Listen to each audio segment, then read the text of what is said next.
I love my HBCU. And boy, I love it, love it. I love it, love it. I love my HBCU. And man, I hope my team they won one. I hope my team they won one. Yeah, man. I hope my team they won one. I hope my team they won one. I tune into the HBCU Sports Lab to see if my team won or lost.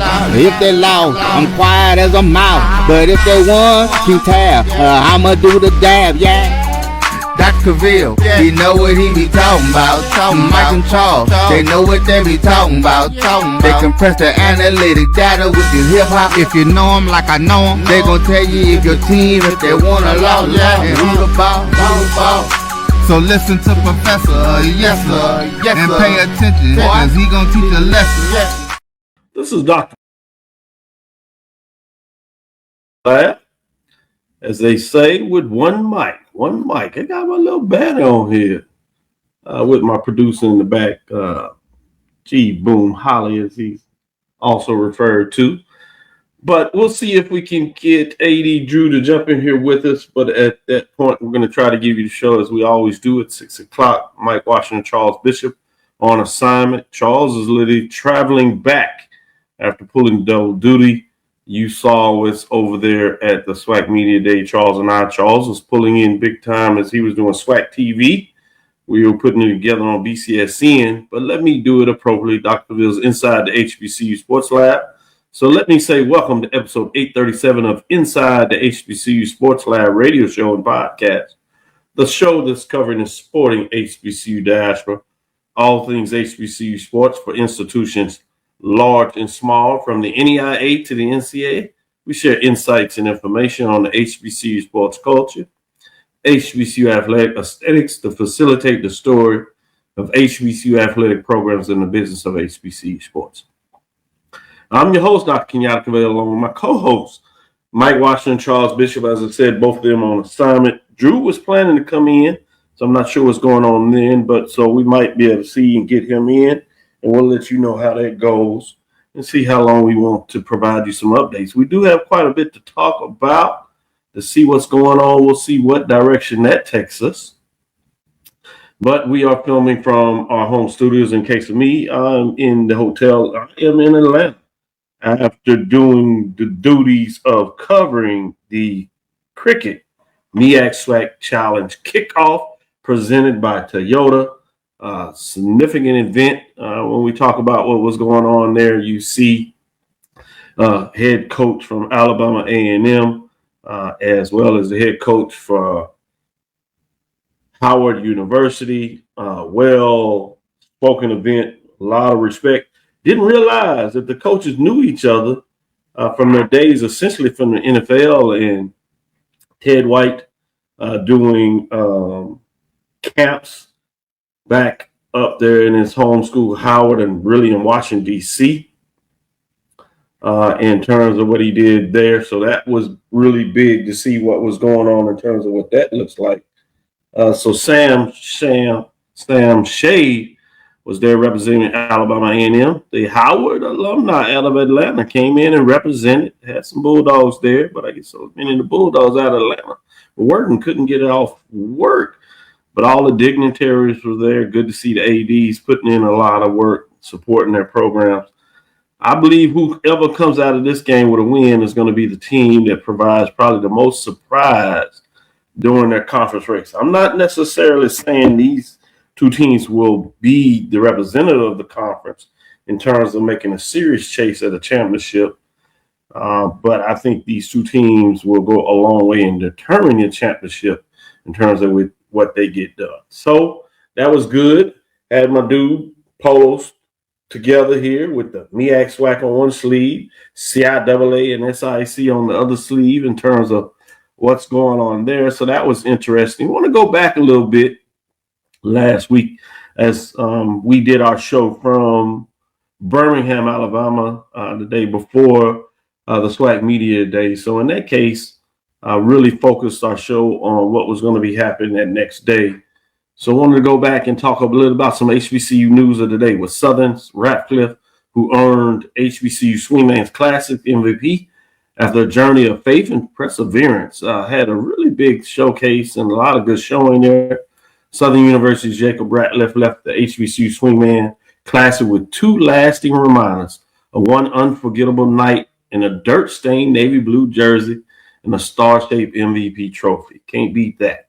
Both represented far more than his starring role in the American League's 6-1 victory over the National League before an energetic crowd of more than 16,000 Friday at Citizens Bank Park, where HBCU culture, community connection, and celebration came together in a memorable showcase. They symbolized the faith, perseverance, and carried him through one of the rockiest journeys of his baseball career. The dirt on his uniform reflected on aggressive night of baseball past, trophy recognizable performance years in the making after a season filled with doubt, setbacks, and unwavering. Stealing a couple of bases in that matchup, scoring a run, but he was quoted as saying, "At one point, I wouldn't say I lost my faith, but I was questioning," end quote, Radcliffe said. "I was like, is God really here with me? Is he helping me? Is he walking with me step by step?" Then I saw my life change after my junior year. It was always him. I'm telling my younger self to keep the faith and keep working hard, end quote. Boy, you talking about a statement by Radcliffe there. Radcliffe was wasting a little time about making his mark.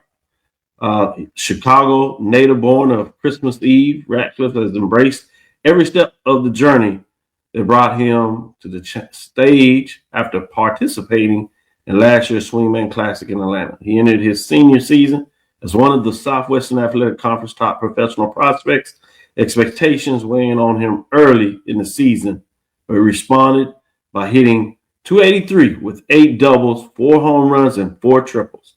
Quote, "My journey was rocky," Radcliffe said. "I was a late bloomer. I have a long lineage of baseball in my family, and growing up, it was like I couldn't get it right. My brothers were just far superior to me.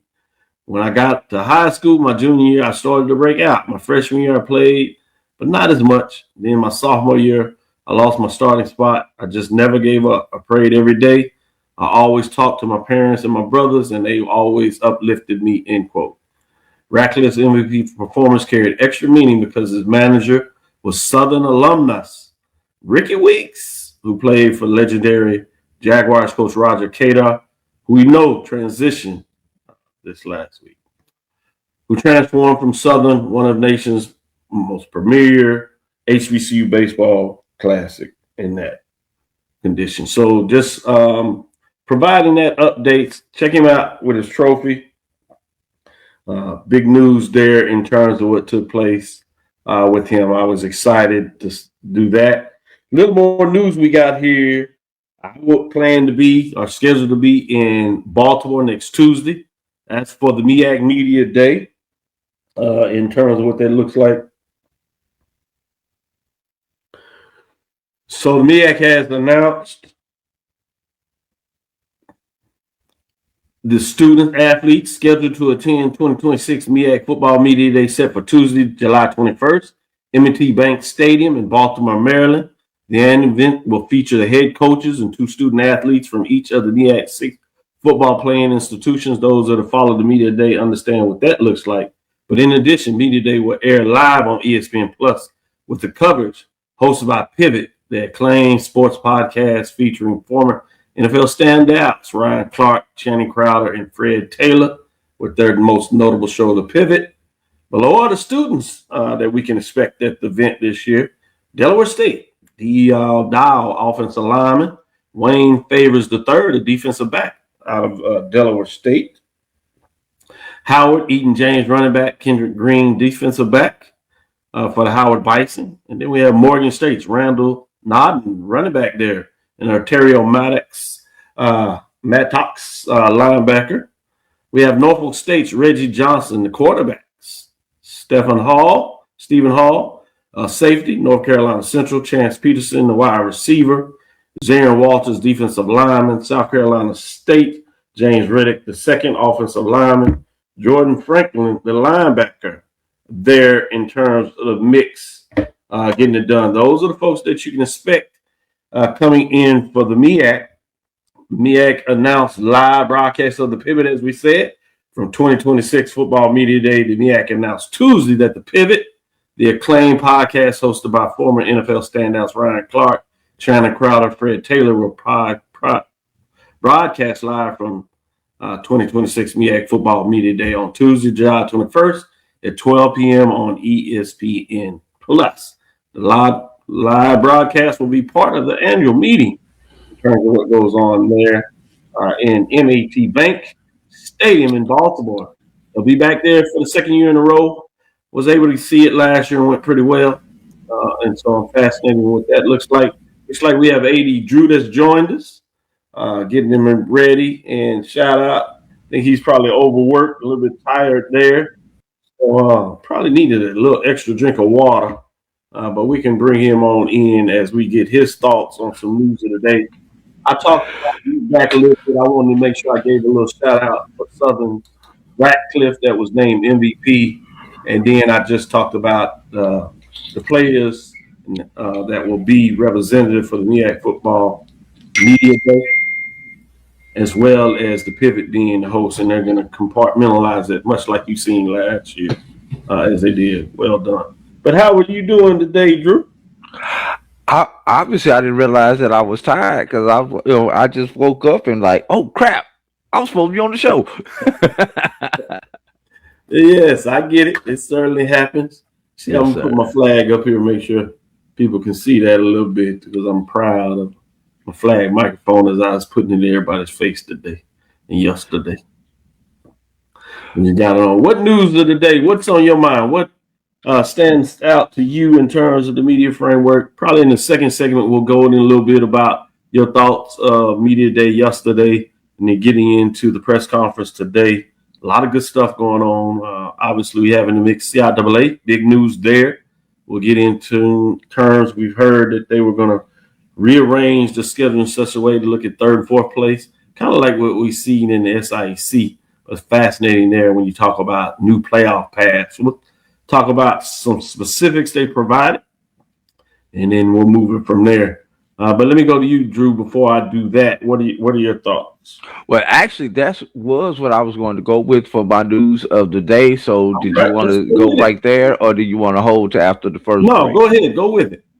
Well, basically, a couple of weeks ago, I believe it was Steve Gaither originally broke the story that the CIAA was going to add a game between the third and the fourth place teams.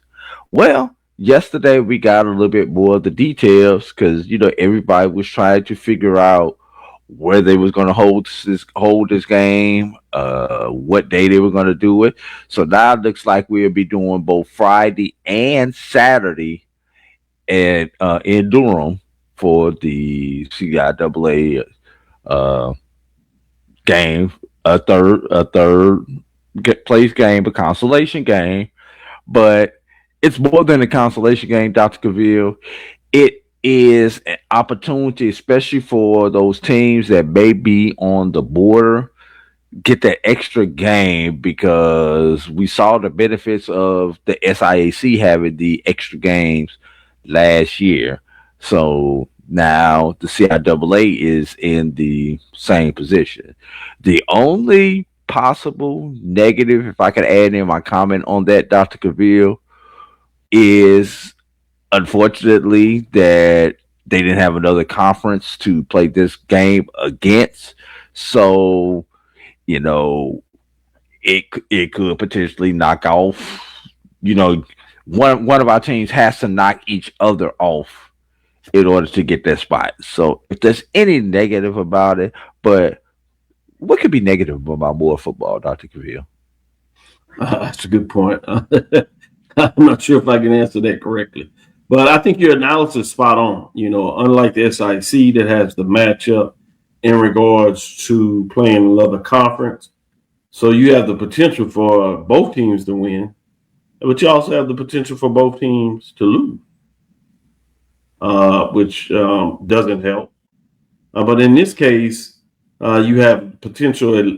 You have not the potential, but that one team will win, which is benefit. One team will lose, which will hurt. So, like you said, there's always that pros and cons of what that looks like.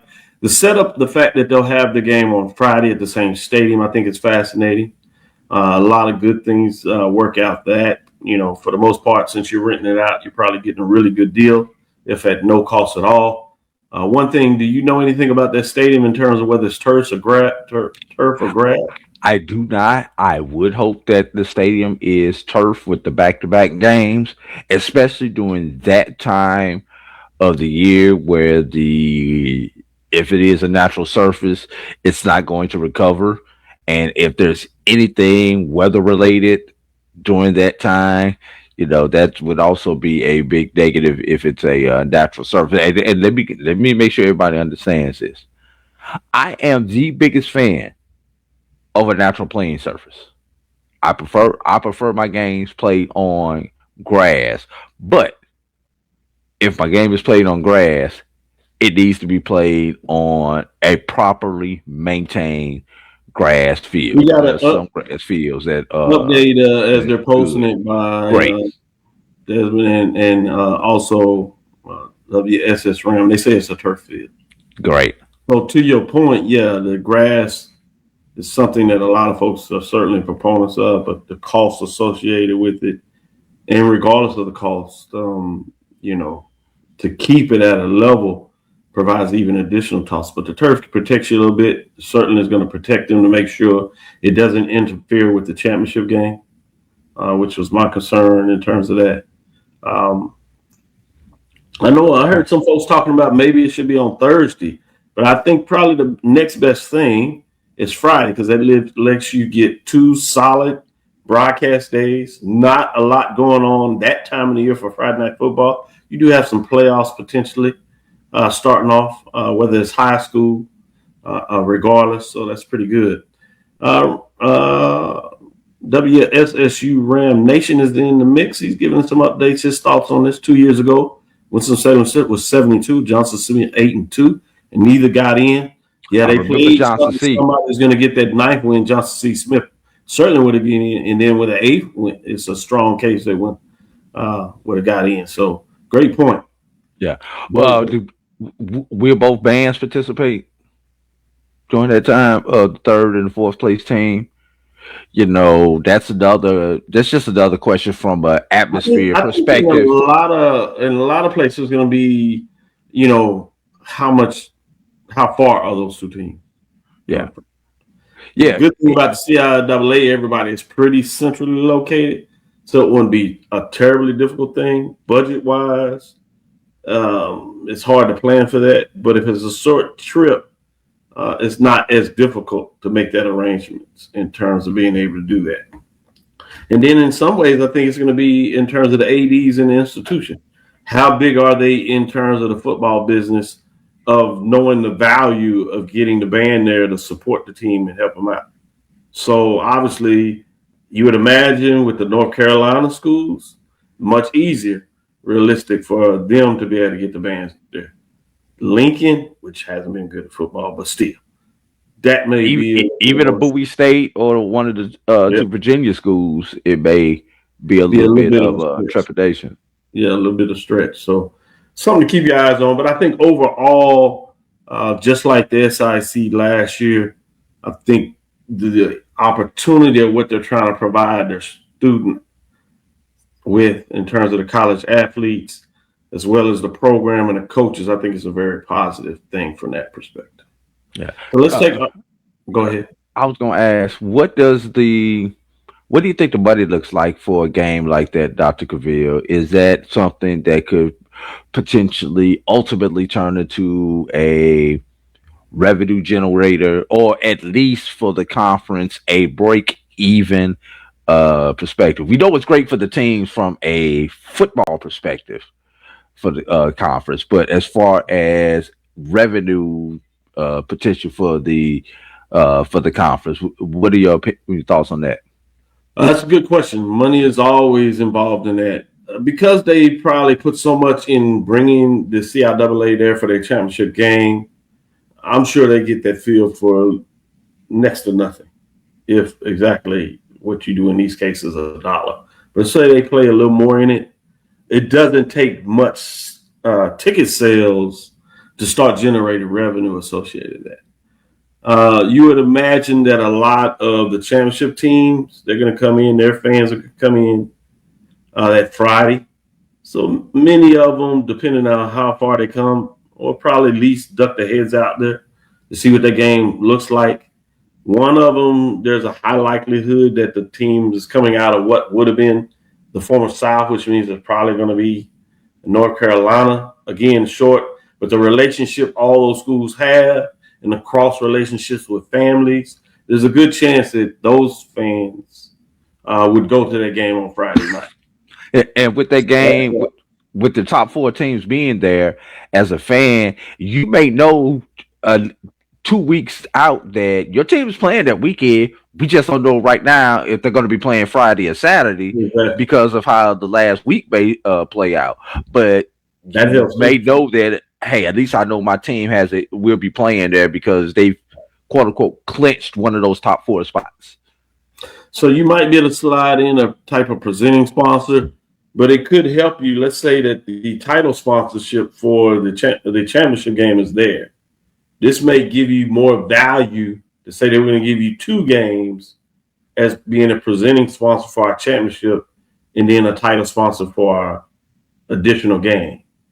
So some things like that can help generating some additional revenue because now you're creating the value proposition for more inventory that helps sales sponsors to come on board. So yes, it's not far-fetched that it's not that hard for that game to generate some money to help support the overall conference goal of generating revenue for the conference members. Let's take our first break and come back on the other side. We'll get back into a little more business talk a little in the second half of the show that I want to take a deep dive in terms of the bowl, some announcements that take place on the television deal. I want to save that for a little later and talk about that. But after this break, I want to get into a little bit of the SWAC Media Day breakdown. We continue with that and talk about some CIAA preseason predicted order finish. Always excited what people are thinking should happen, and then coming back, looking at in the season and see what actually happened. Stay tuned. We'll be right back after this first break.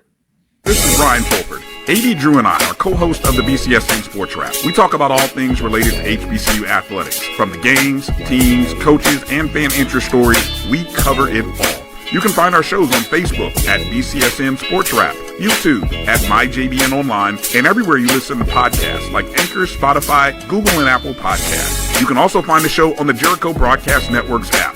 Make sure to download. We look forward to you joining the conversation and being a part of the show. You're looking for the latest information on Southern University sports, the Southwestern Athletic Conference, and HBCU athletics. There's only one place to go. Tune in to the Carlos Brown Show, exclusively on the Black College Sports Network. This is the Dean of the College of HBCU Sports, Kenyatta Cavil of Dr. Cavil's Inside the HBCU Sports Lab with Mike Washington and Charles Bishop. Come mix it up in the lab where the course lecture is in session every Tuesday from 6 o'clock p.m. Central Standard Time on Facebook Live, YouTube Spreaker, or the BCSN app. As we discuss all things about the HBCU sports culture, including exploring the week that was in the sporting HBCU diaspora, as well as the upcoming week of HBCU sports. With me, the Dean, the College of HBCU Sports, on Dr. Cavil's Inside the HBCU Sports Lab with Mike Washington and Charles Bishop. Course lecture dismissed. For over 30 years, HBCU Image has been more than just an apparel store. We've been a movement, a statement, a legacy. We celebrate the pride, the purpose, and the culture that make historically black colleges and universities legendary. HBCU Image, a Kenny T's company. Introducing the HBCU Trivia Game. It's more than a board game. It's a journey to the legacy of historically black colleges and universities. Here's how it works. 2 to 4 players, ages 13 and up, start as freshmen and roll the dice to advance. But here's the twist. You can only move forward by answering trivia questions about HBCU. Test your knowledge of notable alumni, key historical events, sports milestones, and fun HBCU facts. Watch out for spaces that can propel you ahead or set you back. And if you get a question wrong, you stay put until your next turn. The first to reach graduation wins. The HBCU Trivia Game. Support, educate, entertain. Available now. Let the journey begin. Football fans, HBCU football is back in the ATL on August 29th with the Cricket MEAC SWAC Challenge Kickoff presented by Toyota, representing the SWAC, Alabama A&M, and representing the MEAC, Howard, Bulldogs, Bison, the Marching Maroon and White, the Showtime Marching Band, the premier FCS matchup in primetime with a kickoff trophy up for grabs. Join us pre-game for band jamborees, food, activations, and fellowship. For tickets and information, visit MEACSWACChallenge.com.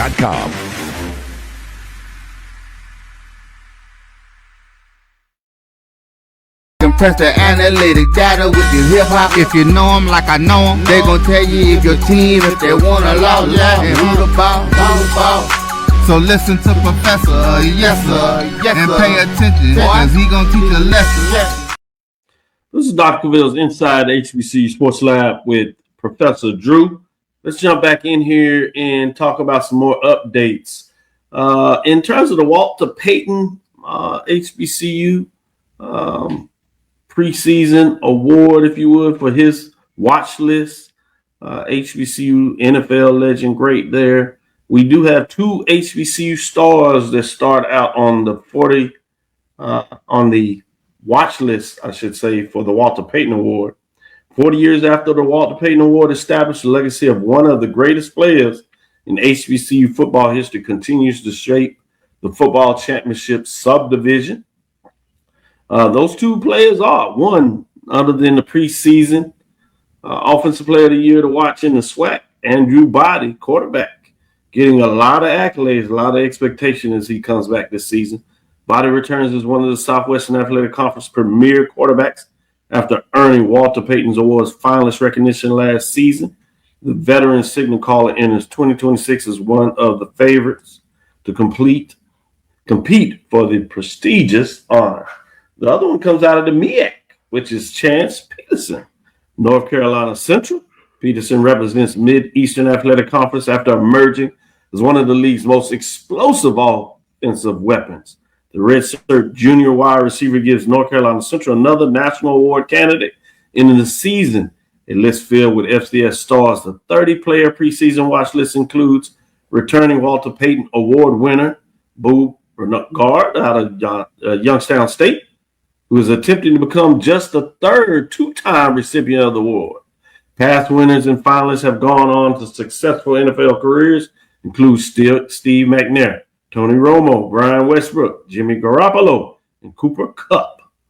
Additional players may be added to the watch list during the season before a national media panel selects the finalists and eventual winner following the regular season, which also reminds me of the Big Ben Cavil watch list. Will be interesting to see what that looks like coming into the season. We had some really unique winners over the years, so those award watch lists for the end of the season will start coming out, so it'll be fascinating to look at that too. Drew, what else is on your mind in terms of to keep your eyes on? How about homecoming season? Can we talk homecoming already, Dr. Cavil? Even That's though we have not kicked off the season, it's fair game. All right, y'all. I might upset some people, but one of our independent schools has set a record. How about North Carolina A&T? Made history before they even won or lost a game this season by setting a record with season ticket sales, with more than 6,000 season tickets already sold. And you guys said that nobody wants to watch A&T play some of those other teams in the CAA. Well, I got at least 6,000 disputes to you.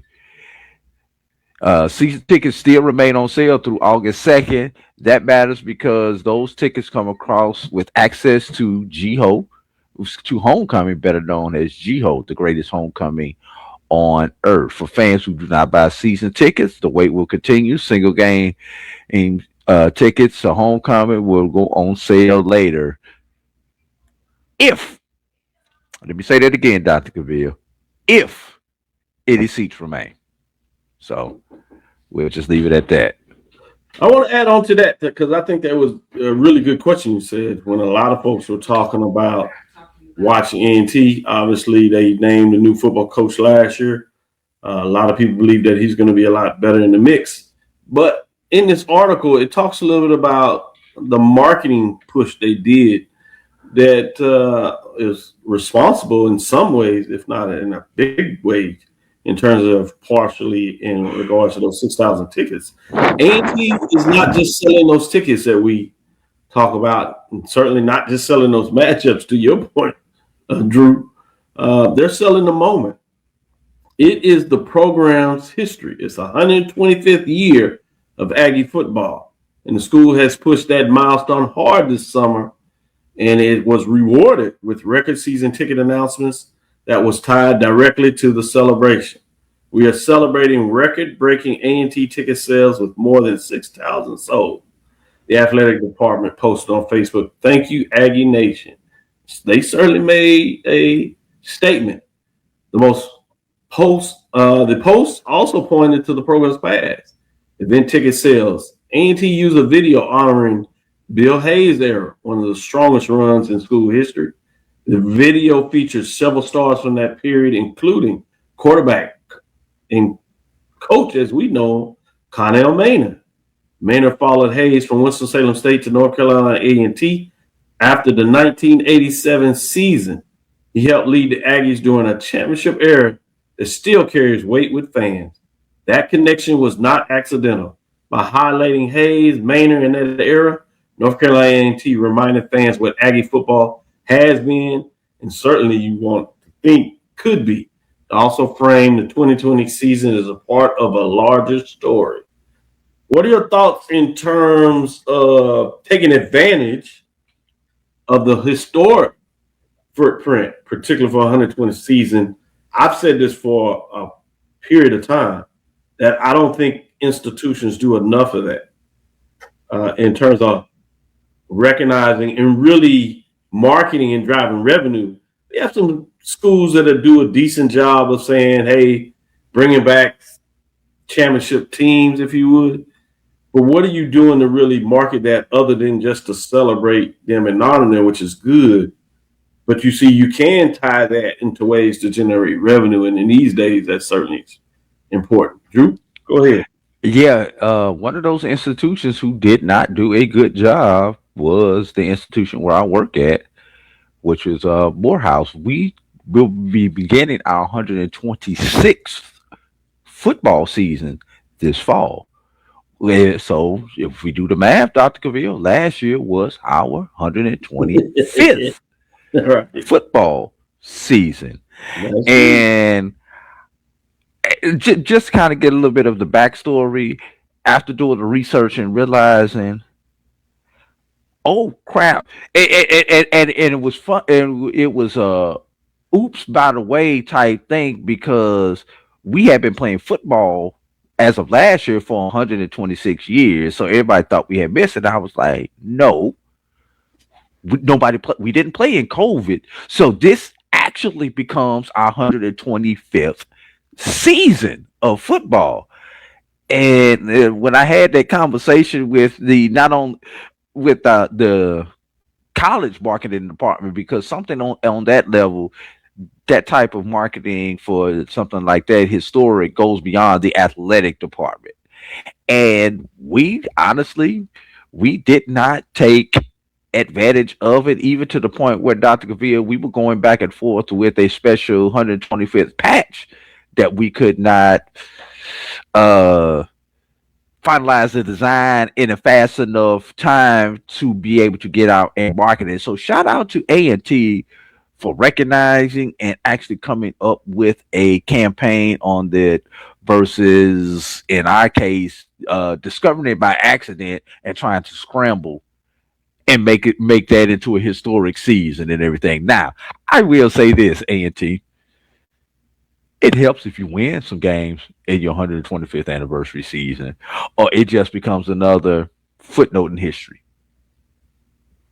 Good stuff. I love that. I mean, you could do so many different things.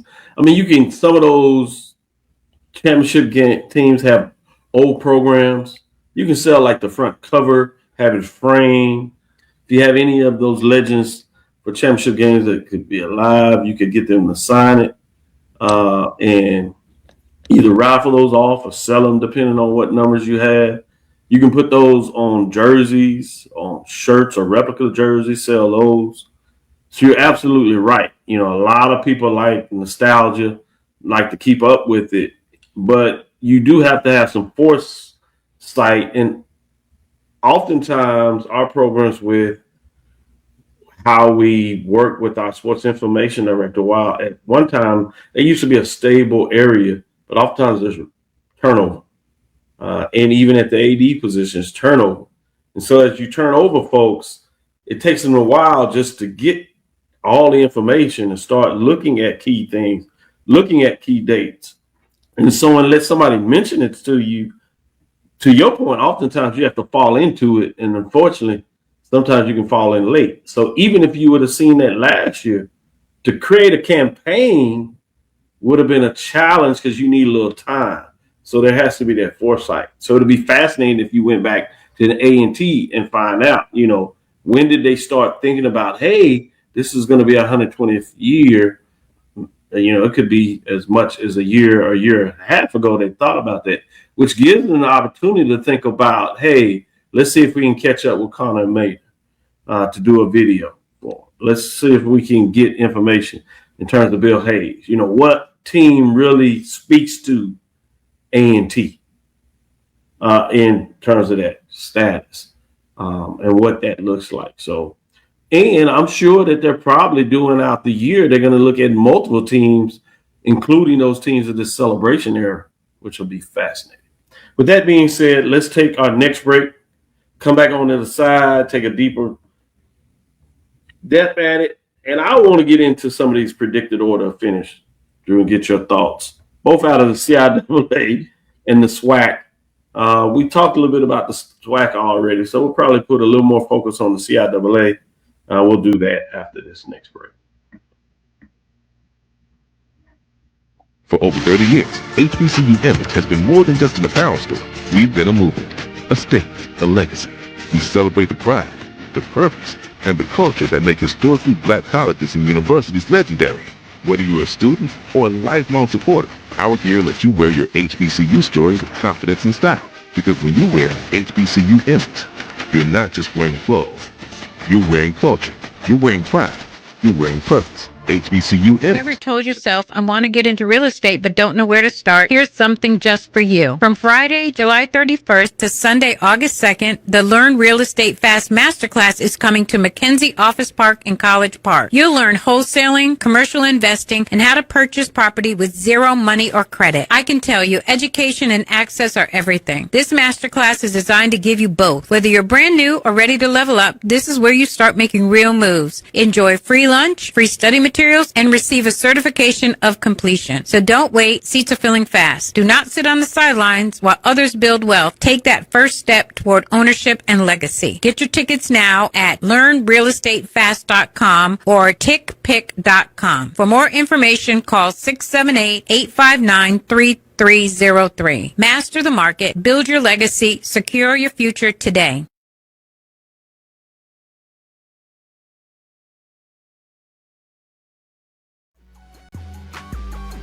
This is the Dean of the College of HBCU Sports, Kenyatta Cavil of Dr. Cavil's Inside the HBCU Sports Lab with Mike Washington and Charles Bishop. Come mix it up in the lab where the course lecture is in session every Tuesday from 6 o'clock p.m. Central Standard Time on Facebook Live, YouTube Spreaker, or the BCSN app. As we discuss all things about the HBCU sports culture, including exploring the week that was in the sporting HBCU diaspora, as well as the upcoming week of HBCU sports. With me, the Dean, the College of HBCU Sports, on Dr. Cavil's Inside the HBCU Sports Lab with Mike Washington and Charles Bishop. Course lecture dismissed. Introducing the HBCU Trivia Game. It's more than a board game. It's a journey to the legacy of historically black colleges and universities. Here's how it works. 2 to 4 players, ages 13 and up, start as freshmen and roll the dice to advance. But here's the twist. You can only move forward by answering trivia questions about HBCU. Test your knowledge of notable alumni, key historical events, sports milestones, and fun HBCU facts. Watch out for spaces that can propel you ahead or set you back. And if you get a question wrong, you stay put until your next term. The first to reach graduation wins. The HBCU Trivia Game. Support, educate, entertain. Available now. Let the journey begin. Football fans, HBCU football is back in the ATL on August 29th with the Cricket MEAC SWAC Challenge Kickoff presented by Toyota, representing the SWAC, Alabama A&M, and representing the MEAC, Howard, Bulldogs, Bison, the Marching Maroon and White, the Showtime Marching Band, the premier FCS matchup in primetime with a kickoff trophy up for grabs. Join us pre-game for band jamborees, food, activations, and fellowship. For tickets and information, visit MEACSWACChallenge.com.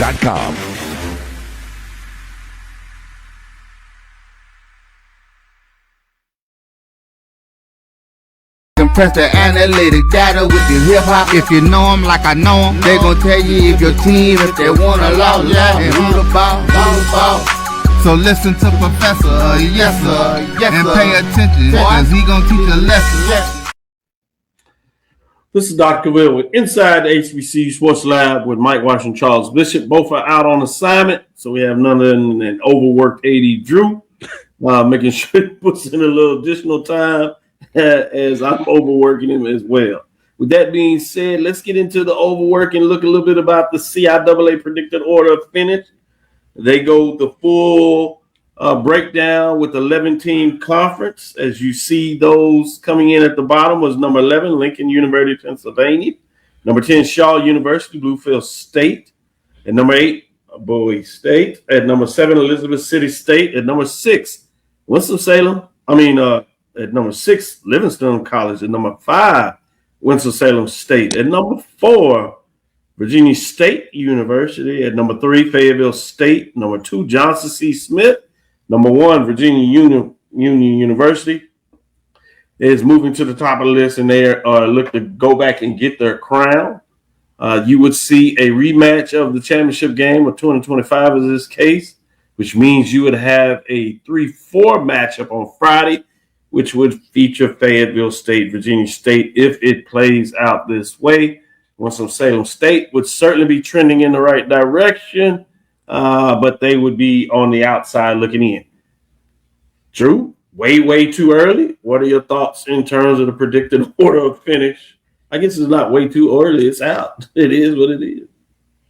No, it may not be way too early, but I can say it's probably the prediction sure to go wrong, because if you look at the numbers say there's a team in the top half, Dr. Cavil, yes, who will be underwhelming. Yes, and there's a team in the bottom half that will overperform expectations and screw up somebody's season. So the question I have for you, which is what you probably were going to get to, yes, is which team or two do you see that's going to overperform, and which team or two are you saying will likely underperform? Well, and I don't want to really call out an underperforming team, but I'm going to tell you the team that I want to watch at the top more than anyone else is Johnson C. Smith. Yes. Okay. 2 years ago, they started 8-0. They collapsed at the end. Last year, they were able to get over the hump. So, does Johnson C. Smith continue its upward trend? Because when you think about it, when you think of those top 4 teams, Dr. Cavil, those other 3 have consistently been at the top year in and year out, which is why those teams receive the votes that they do.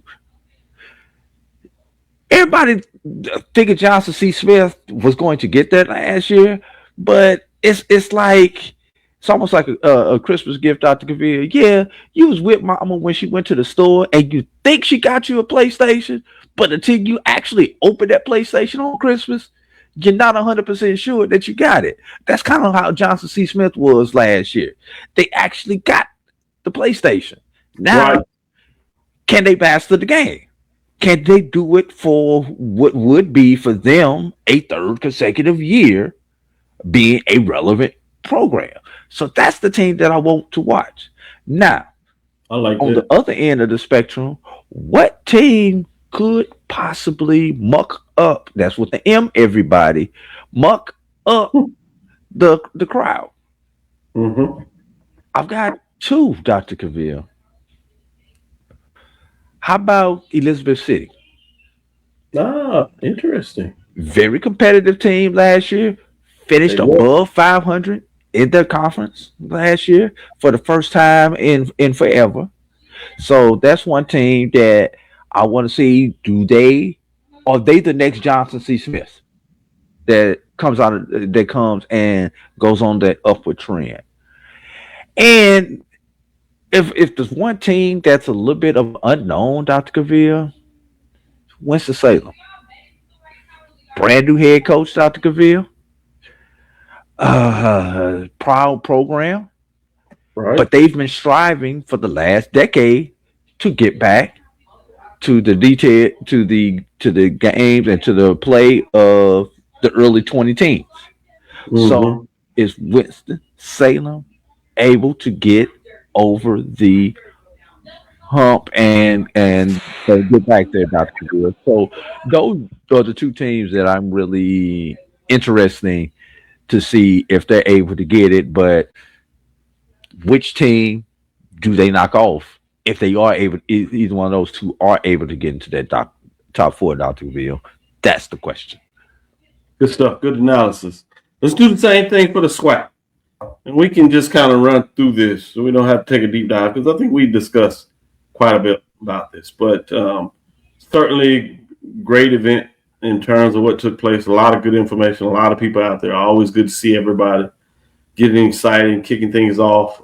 A lot of information to feed to the fan base as we could talk about red meat, if you would. But predict the order of finish pretty much is like what a lot of people thought going into it.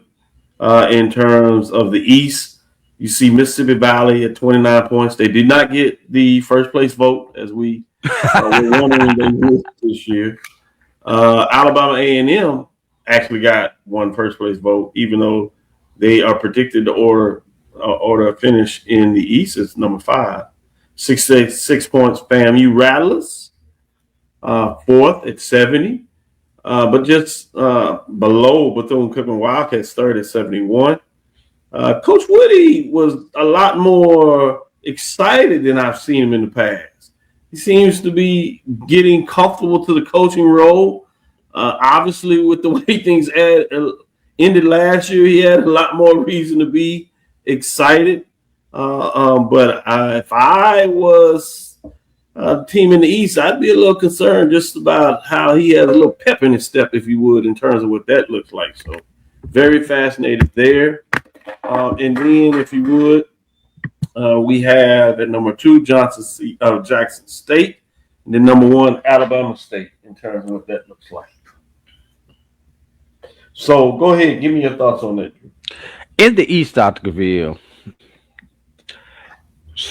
preseason player of the year, Andrew Body on the Alabama State Hornets. It's really one thing when it comes to, and I would lump all three of these teams together because I think these are the 3 teams to watch, Dr. Cavil. Alabama State, Jackson State, and Alabama A&M. Yes, the Bulldogs. I think they're going to be the team to watch. Why do I say those are the teams to watch, Dr. Cavil? Yes. They are a returning coach quarterback combo in this Eastern Division. Everybody forgets about Quad Brown. Yes, we know he's been playing forever. That they even made a joke about it in the MEAC SWAC. In the Cricket MEAC SWAC Challenge kickoff presented by Toyota press conference, Dr. Cavil, that Ted White said it's about his 8th season of eligibility. But I think that's significant that he pointed that out because they are one of those teams that has its returning coach and quarterback coming to the same team. Florida A&M has a coach quarterback combo that has been together before, but this is the first time they have been in Tallahassee together. So that's going to be another one. So kind of going through the same thing that I went through, exercise I went through with the CIAA. Alabama A&M is the team that I think we need to watch from the bottom half of this that could play havoc on those top teams. Can any of these teams keep their quarterback healthy? Because that's going to be the thing. Alabama State has the advantage because they play Jackson State and Florida A&M in Montgomery. Absolutely. Excellent points made. And then when you get into that, let's bring up the Western Division so we can talk about that. When you talk about the West, Pine Bluff at the bottom there with 32 points. Southern, they did get one first place vote. So interesting to be that low, similar with kind of like we've seen with Alabama A&M. Probably Willie Scott voted for himself.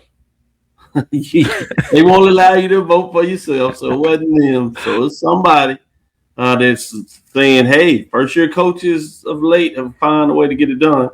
So we'll see. At that fourth spot would be Texas Southern University. They received a first-place vote. Somebody thinks highly of them, 79. And then you have Alcorn State Braves in the third position with one first-place vote, 90 points. Then Grambling State with two first-place votes, 93 points. And Prairie View A&M with 19 first-place votes, 130 points. So obviously a lot of people see them at the top, but there are some folks that see a little different thing shake up in the West, which has been the Wild Wild West. But people are pretty comfortable with Prairie View. But fascinating to see the spread of folks are not in terms of getting first-place votes or certainly where they'll fit beneath that. It's kind of cluttered there. So fascinating to see about the West Division. Anything stands out to you with the West Division? Let's start off with the shocker, Dr. Cavil. Mm-hmm. Despite having a new coach, despite having an NFL coach, people do not think they're going to see the Greatest Show on Turf Part 2 down in Louisiana with the Southern Jaguars. So what impact does Marshall Faulk have? Yeah. That's number one. The Texas Southern, Dr. Cavil. I want to be bullish on Texas Southern, Dr. Cavil. I really do.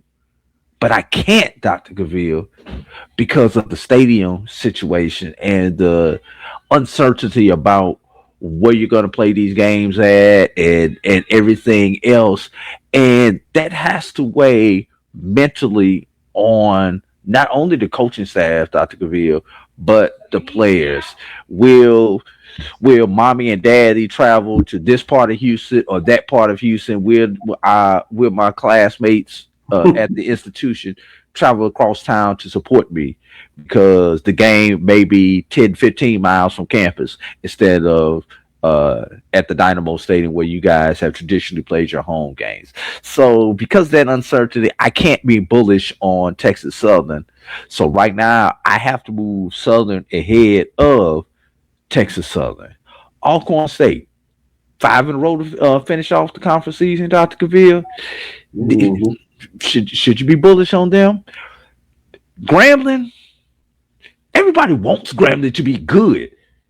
The question is, can Grambling be good again, Dr. Cavil? We see Grambling in the top 3 every year, but they have been underwhelming for the last half decade or so, Dr. Cavil. It's just that simple.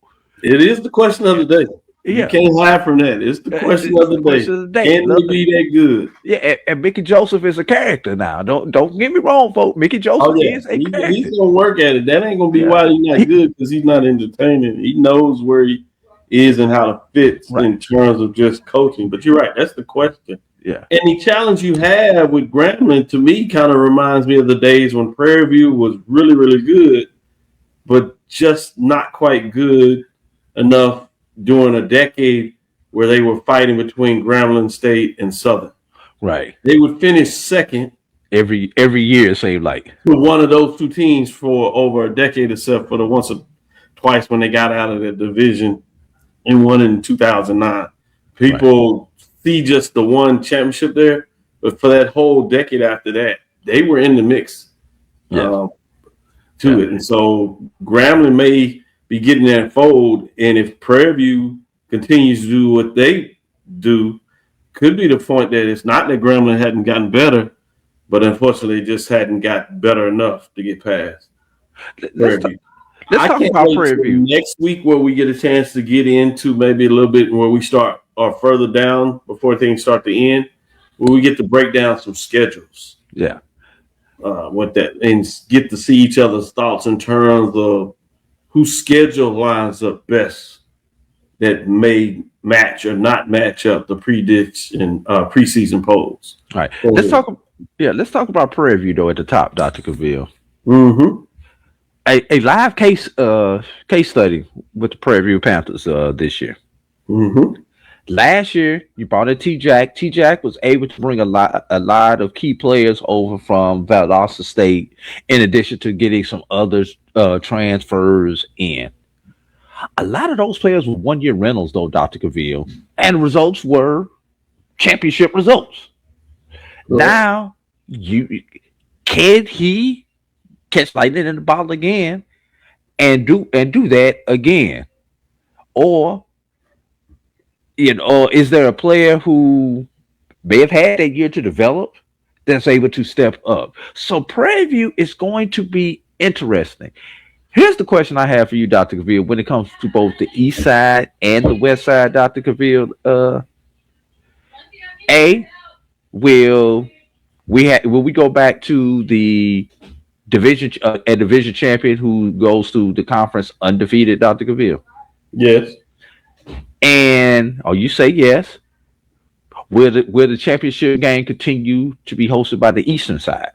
Because we still, even though we got our first champion from the west, we still have not had a championship game hosted by a West institution yet.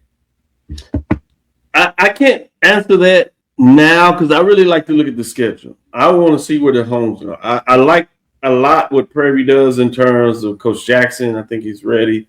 In comparison with the other teams, I really like Prairie View's schedule. They have Southern coming to town. They have Alcorn coming to town. They have Texas Southern coming to town. So 3 of your division foes you host at home. And if anything, you got to imagine that T-Jack is going to get his team to focus that when they're at Prairie View, they want to win all the time, but the Prairie View wants to be a place where they protect the house type of thing. And if you get that and you protect the house against those opponents, you should be pretty good shape to take care of business in the division. They do have some tough road games. They got Alabama State, which is going to be, in the business of making it work. And so that's going to be fascinating in terms of what that looks like. You have the neutral site game with Grambling. So that is what it is. Prairie View does sell out more tickets, so they tend to have a bigger fan base in general. But such a large stadium, even though they fill it up, because there's so many fans there that are beyond Prairie View or Grambling, can you get things rocking and get a little bit of home feeling in that? It's going to be fascinating what that looks like. Yeah. But outside of that, the schedule is in their favor. But again, I need to look at it for the other teams. What does that mean for Southern? Southern, for example, has a hard schedule to me in terms of they have so many more rivalry games they get, and then other teams that look at them as rival that they may not. But they have Southern. They have Jackson State at home, but they got to go to Alcorn, I believe it is. But I look closer. They got Texas Southern on the road. Obviously, got Prairie View on the road. That's tough when you start thinking about some teams like that of what you got to make up. And then you got the big game at the end of the year with the Bayou Classic. So even though Southern could be better, there's a schedule play out in their favor. Correct. What does that look like? And when you get into home field advantage, I don't think you're going to see what we saw in the past where teams win the conference in terms of going undefeated. I think it's more likely that you're going to see 1, even in some cases 2 losses. Yeah. So how does it work on the other side? I think What does favor the West, though, Drew, to put a pin on that before we take our last break, is I think the East is going to be even deeper. Yeah, I think you're going to feel some noise from FAMU, which probably you expect, right? Even though that, right. So that makes it more dangerous in terms of what they do. I think you're going to find some from Bethune-Cookman. I think Alabama A&M is going to be a much more competitive, tougher team in terms of the mix. Alabama State, you obviously going to be there, and Jackson State going to be there. That means in some combination, can you go through undefeated? I don't think so. And that doesn't even count if you play some teams in the West on your schedule, particularly having to be some of the good teams. So that's the challenge that I'm looking for before I really get in. How realistic is it a chance for a team in the West? In this case, I would like it to be Prairie View, obviously, the host. But with that being said, let's take our last. Can I clear one thing up? Sure. Somebody, I think it was Tim Smith. If we can put that comment up, yes, it was Tim Smith. You can put that up for me, G Boom. When I made the comment about the West never hosting a SWAC championship game, Tim Smith mentioned in the comments that Alcorn hosted the SWAC championship game. Tim, my brother, that was pre-expansion. Alcorn was in the East when they hosted it 18 and 19. How soon we forget, Dr. Cavil. Bold prediction, Dr. Cavil. One team with one division will be won with a 6-2 record. The other division will be won with a 5-3 record. I'm not saying East or West on which one, but I think there is that much parity, potential parity this year in the SWAC that I'm going to make that bold prediction now. Yeah, I'm not mad at you making that prediction. I can feel that very accurate. And great point when you talk about Tim Smith, how quickly to forget, yes, Alcorn did host when they were the first one to host. Correct. As they took advantage of when the championship game moved from a neutral site to a home location. But at that time, pre-expansion, they were in the Eastern Division. So no current member of the Western Division has hosted the game as a Western Division home game. With that being said, we'll take our last break, come back on the other side. And I want to get into the extension talk in terms of the television and get a little framework of how timely that may be based on other things outside of the SWAC that we may not even consider. Talk about what that looks like. Stick with us. We'll be right back out the break. We're going to talk a little bit more about the business side of things with mine. This is Brian Fulford. AD Drew and I are co-hosts of the BCSN Sports Wrap. We talk about all things related to HBCU athletics. From the games, teams, coaches, and fan interest stories, we cover it all. You can find our shows on Facebook at BCSN Sports Wrap, YouTube at MyJBN Online, and everywhere you listen to podcasts like Anchor, Spotify, Google, and Apple Podcasts. You can also find the show on the Jericho Broadcast Network's app. Make sure to download. We look forward to you joining the conversation and being a part of the show. Planning an event? From weddings to corporate functions, CMJ Events LLC brings over 15 years of experience to make your vision a reality. Based in Metro Atlanta and serving statewide, even internationally, we provide versatile event planning and authentic catering cuisines tailored to your needs. Whether it's pre-game meals for student athletes, fundraisers, weddings, corporate functions, CMJ Events LLC is your one-stop solution for exceptional service and unforgettable food. Our diverse culinary heritage means we cater to all cultural taste, dietary needs, and food restrictions, making every meal uniquely yours. Let's make your next event unforgettable. Visit us on all social media at CMJ Events LLC or email us at cmjeventsllc@gmail.com. Also give us a call at 404-664-3882 so that we can start planning now. From cancer care to accidental injuries to cardiac care, we all know that there are times that you can't control what happens in your life. But with Globe Life Family Heritage, you can be prepared to weather the storm when it comes. Call Dr. Beverly Eagle Rogers at 877-300-8269 or visit the website at globelifefamilyheritage.com. With over 25 years of serving communities, Dr. Beverly Eagles Rogers is here to help you and your family through difficult times. Dr. Beverly takes pride in Globe Life being one of the few companies that returns 100% of premiums to clients that stay healthy. So for more information, call Dr. Beverly Eagle Rogers at 877-300-8269 or visit the website at globelifefamilyheritage.com. When it comes to professional learning, teachers deserve better. From the leader in online learning, Stride brings you the Stride Professional Development Center, an on-demand library of mobile-friendly courses that gives teachers choice and flexibility, allowing them to learn anytime and anywhere. Our dynamic courses provide bite-sized learning and help educators advance their knowledge while also gaining professional development hours.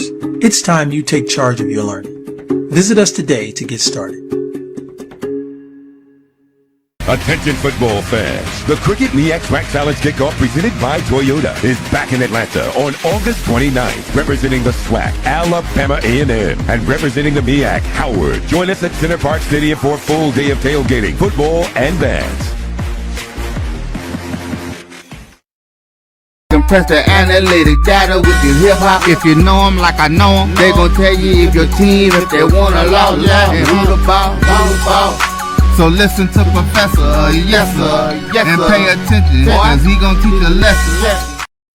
This is Dr. Cavil with Inside the HBCU Sports Lab. So we started getting those drip drops of news throughout the June, July piece as we started getting prepared to get to what we were expecting was SWAC Media Day, Football Media Day, as we like to call it.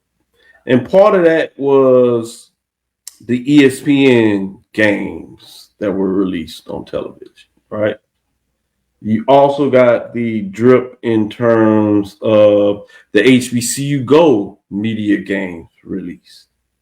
And then you got the drip from the SWAC TV games released. And we've heard great numbers associated with ESPN in terms of the cricket MEAC SWAC Challenge kickoff presented by Toyota, now moving forward with that new deal that was trickled out and released.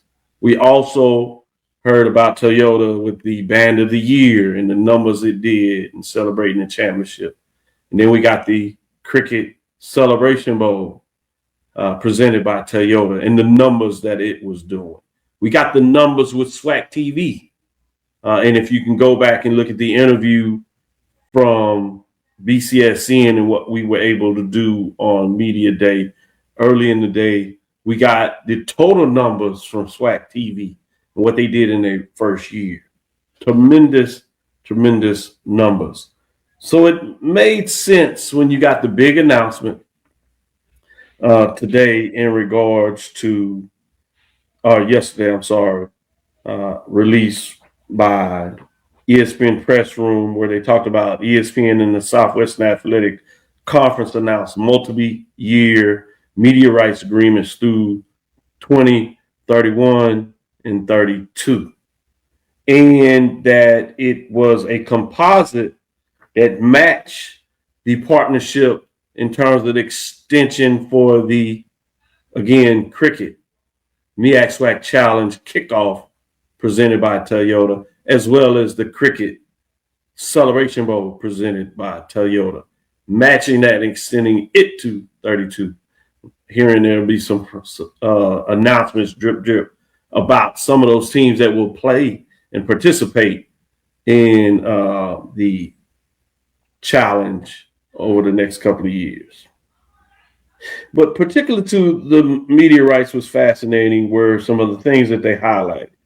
Was the 10-game regular season football games across ESPN Network and ESPN Plus, which is unique because it still allows you to have the ability to do games with SWAC TV, increase and fold that, but you still have the bright lights associated with the national and international, in some cases, platform of ESPN, with your games there, football games particularly.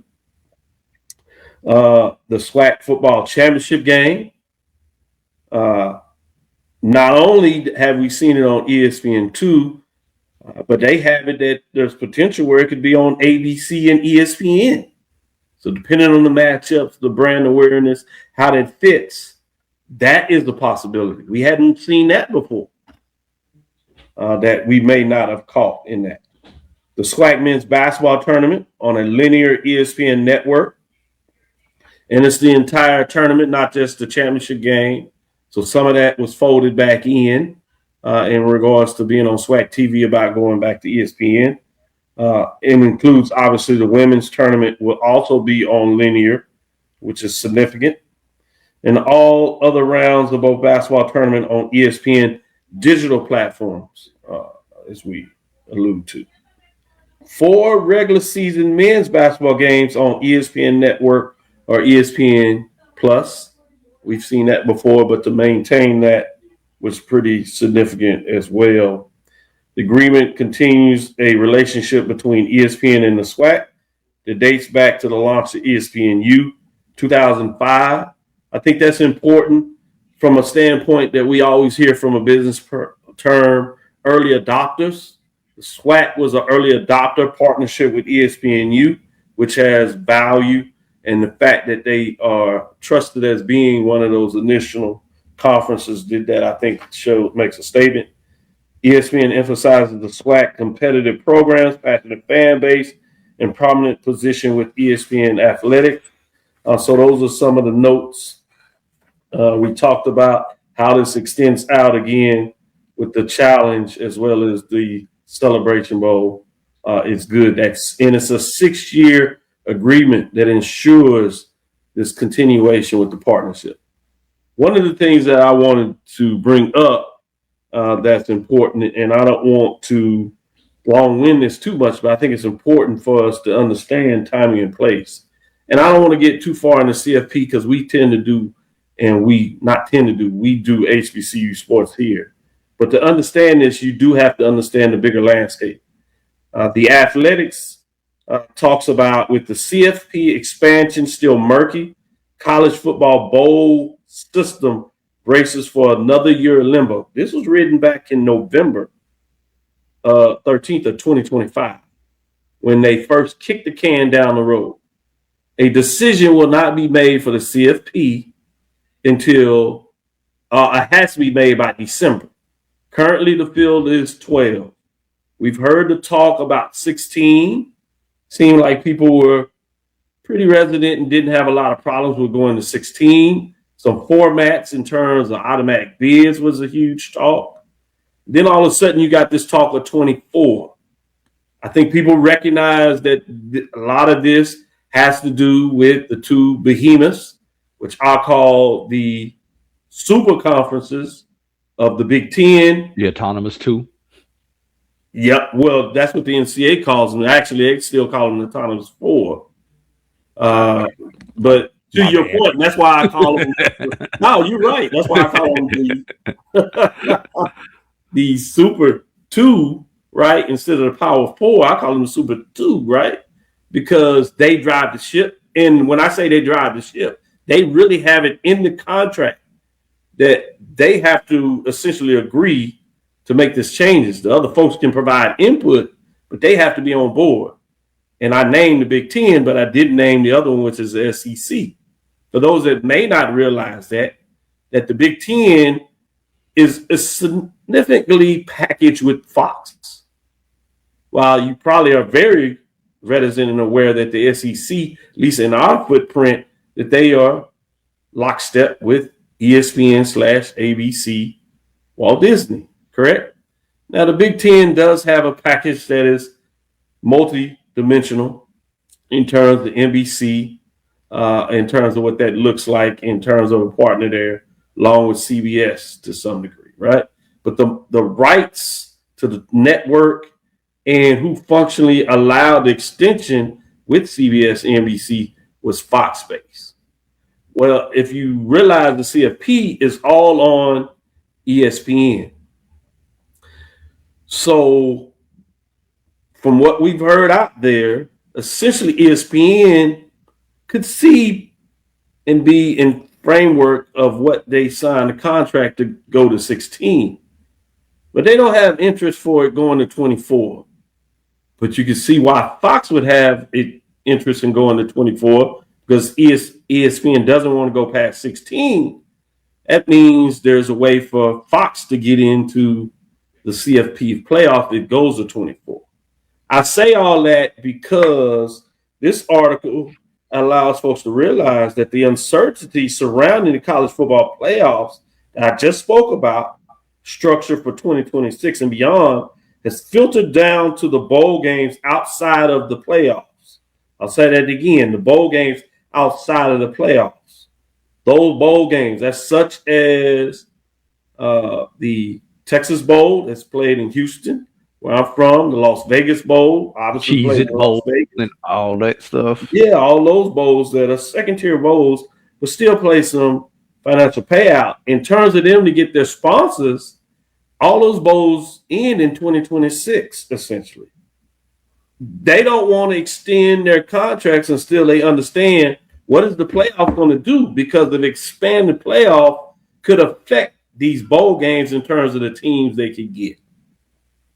And it affects their ability to negotiate with title sponsors and contract frameworks. So the bowls contractually ties to specific conferences which inform which team receives invitation to each game, expires after the season. Usually, new deals are completed the last year of at least a year, if not 18 months ahead of the final contract year.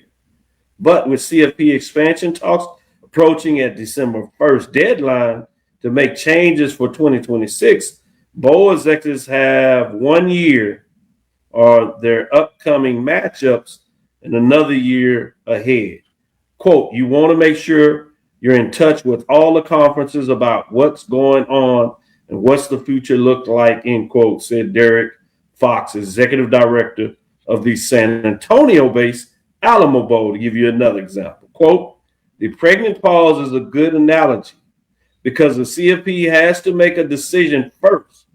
So we wait until that decision is made, and then I think people will be ready to go certainly thereafter, end quote, in a lot of ways based on what that decision is.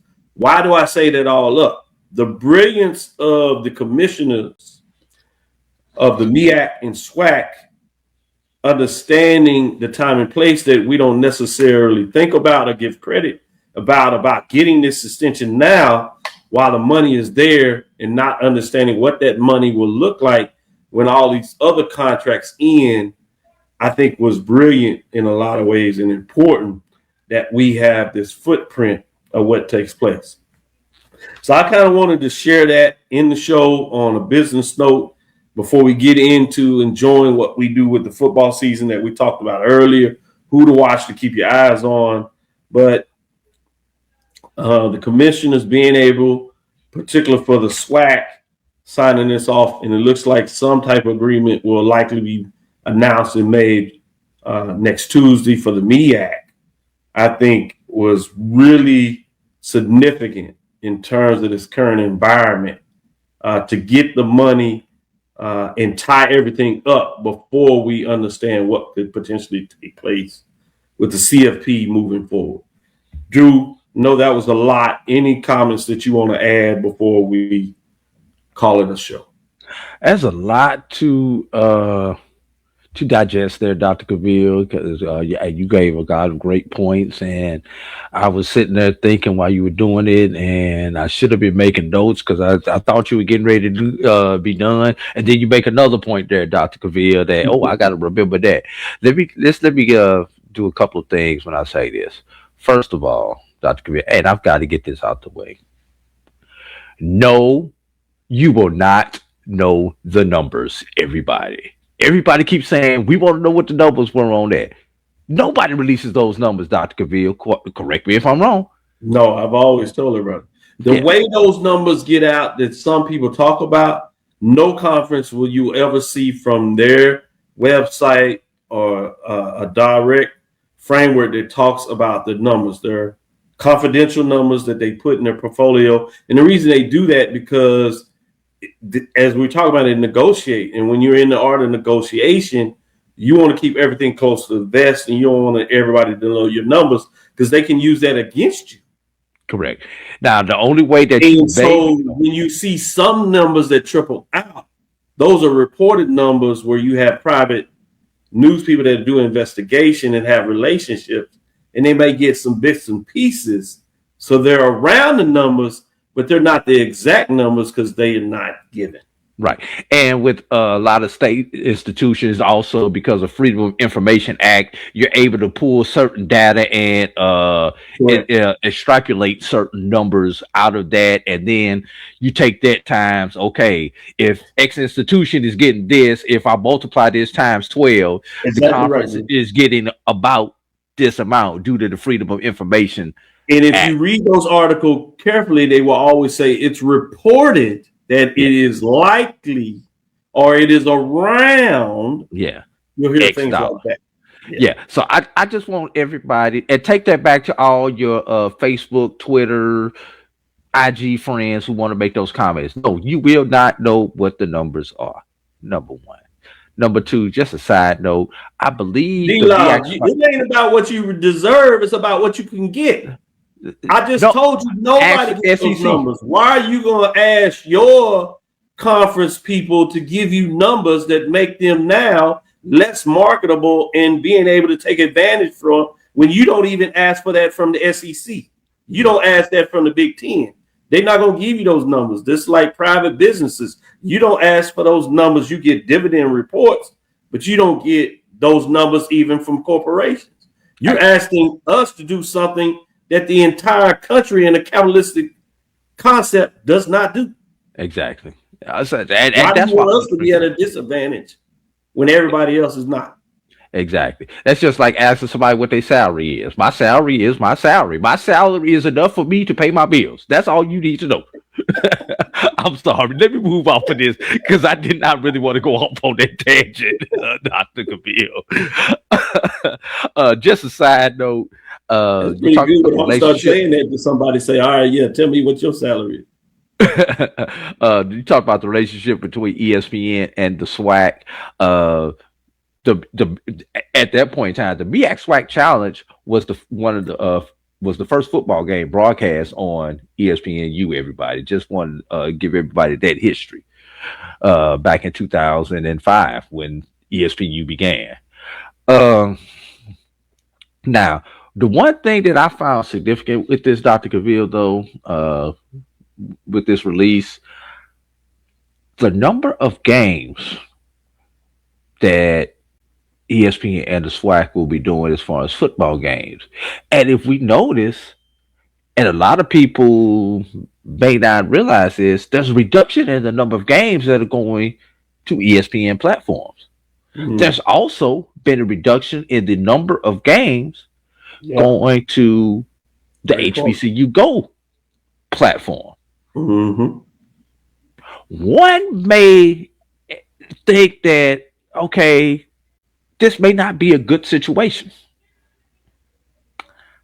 I'm going to counter that and say this is proof of the pudding of how good SWAC TV is doing. Why do I say this, Dr. Cavil? Mm-hmm. The only reason ESPN, HBCU Go buy these games from these conferences, and in our case, the Southwestern Athletic Conference, next week we can talk about the MEAC possibly, is because I'm going to pay you X amount of dollars for the right to your game. The only way that this makes business sense is if I can sell X plus Y and add revenue for that game or that package of games that I bought from you, Dr. Cavil. So that to me is showing the strength of SWAC TV, because SWAC TV is in a position now that they believe that they are going to get that number plus more than what ESPN is willing to pay them, and that HBCU Go is going to be able to pay them from selling their own ad inventory, which you saw Dr. McClellan announced maybe a little bit over a month ago with the partnership that they have with the venture capitalists to help them with their marketing sales. So that is showing me the confidence that not only Dr. McClellan has, but these presidents and athletic directors have, and them understanding the value and the power that they have with their platform, i.e. SWAC TV. They are taking a bold stance and saying, we will make more money controlling more of our inventory than we have in our old traditional model, where we give a bulk of our games away to ESPN, HBCU Go, and then we're just responsible with broadcasting the rest. No, the SWAC is keeping with that formula. The SWAC is going to keep a lot of their feature matchups because ESPN can only get one game a week based on the averages because they only get 10 games a year, so they can average only one game a week. That's right. HBCU Go, based on it, can only get one game a week. So most weeks you're gonna have 4 games left over that you can sell, Dr. Cavil. That's right. Most of these matchups, even the number 3 matchup in our conference, 9 times out of 10 is a damn good matchup, Dr. Cavil. What happens when Southern Texas Southern is the 3rd game of the week? That's a pretty good matchup. What happens when Alabama State is the 3rd game of the week, or Jackson State or FAMU is in your number 3 slot? I'll take my chances with those, Dr. Cavil, when I go in front of the ad agency and the upfronts and try to sell my inventory, Dr. Cavil. I just want people. We talk about the business side. Let's talk about the business side and where the SWAC thinks they are and the power that they are leveraging to extrapolate potentially more money to go back to our institutions via media rights. And those numbers continue to go up. I think Charles talked about they distributed some $25 million, which is far the highest of the FCS level. Yes. And it is higher than some G5, lower G6 conferences. Yeah. That in itself tells you something significant about the work that is going on with the SWAC. One other point, and then we can get out of here unless you have something else. With the CFP and everything going on around the CFP, right now, the Southwestern Athletic Conference and the Celebration Bowl are the only bowl game out there and the only conference out there with a multi-year agreement. You know what that means, Dr. Cavil? That means stability. Yep.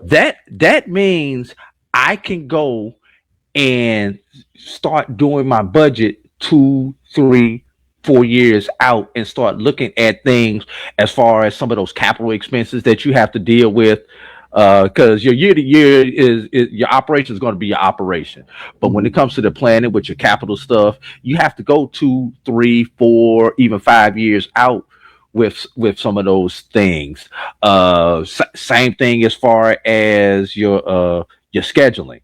All right, I know I have the opportunity to play in the Celebration Bowl. Think we're gonna have a good team. Maybe I don't need to take a money game this year, Dr. Cavil. Maybe I can schedule more FCS opponents this year because I can forecast my revenue better because we know this game is out there for 2, 3, 4, 5 years. Even if I don't make it to the game, my institution does not make it to the game, we know we're going to get the windfall because the conference is still going to send me a minimum check of XYZ because we are a participant in the Celebration Bowl, in the MEAC SWAC Challenge. We know we're going to get that money in as a conference. So there's money that I can forecast down the line for a couple of years as we go through and do all these things, Dr. Cavil. Good stuff. I agree. Let's shut it down. We'll be back with you next week as we'll be on the move and try to continue to give you updates for the HBCU sports culture. uniquely we like to give you some of the business around HBCU sports as well. And Dr. Cavil, and I'll be seeing Dr. Cavil for the 4th consecutive day tomorrow. So I don't think. Yeah, no doubt. Dr. Cavil's still hanging out in Atlanta. Thank you for listening to Inside the HBCU Sports Lab. Make sure you share our podcast with your friends and colleagues. I am Dr. Kenyatta Cavil. It's the Dean of HBCU Sports, coming from inside the lab in the College of HBCU Sports with Mike Washington and Charles Bishop. Again, we want to thank you for listening to Dr. Cavill's Inside the HBCU Sports Lab.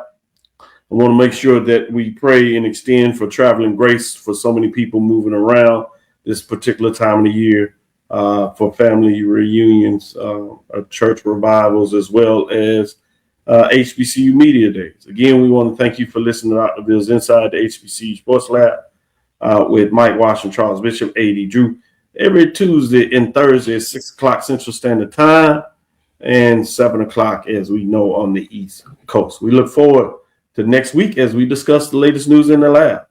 Follow me, Dr. Kenyatta Cavil, at Thread, Facebook, Instagram, DrKenytta Cavil, Inside the HBCU Sports Lab 1 on Facebook, Inside the HBCU Sports Lab on YouTube. Dream big, continue to move forward. We will talk with you soon. AD? Of course. Lecture. Dismiss.